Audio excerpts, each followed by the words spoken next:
Hello guys, welcome back to my channel. তো আজকে চলে এসেছিলাম রিলায়েন্স ডিজিটালে। কি করতে এসেছিলাম আশা করি সবাই বুঝতে পারছো। এখন তো প্রত্যেকটা ভিডিওতেই সবাইকে দেখছি বাড়িতে এসি লাগিয়ে ফেলছে।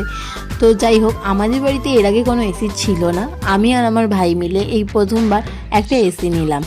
আসলে এতটাই গরম পড়েছে, আর আমরা সবাই যেহেতু কাজ করি, তো রাত্রিবেলা অন্তত ঘুমটা আশা করি মানুষের ঠিকঠাক হওয়া উচিত। তো সেটা ভেবেই আমরা একটা এসি নিয়েছি। তো চলে গেছিলাম একদম মে মাসের লাস্টের দিকে একটা এসি নিতে। তো এসিটা নিয়েছিলাম। আর আমি তো বার্থডে যখন আমি গিফটগুলো তোমাদের সাথে শেয়ার করছিলাম, বলেছিলাম এবছর আমি আমার বার্থডেতে কী কী গিফট নিয়েছি অবশ্যই তোমাদের জানাবো। আর হ্যাঁ, তার মধ্যে একটা জিনিস হলো এসি। আর কিছুদিন আগে আমি একটা ভিডিও পোস্ট করেছিলাম যেখানে একটা গোল্ড রিং ছিল। তো সেই গোল্ড রিংটা আমি নিজের বার্থডেতে নিজেকে গিফট করেছি।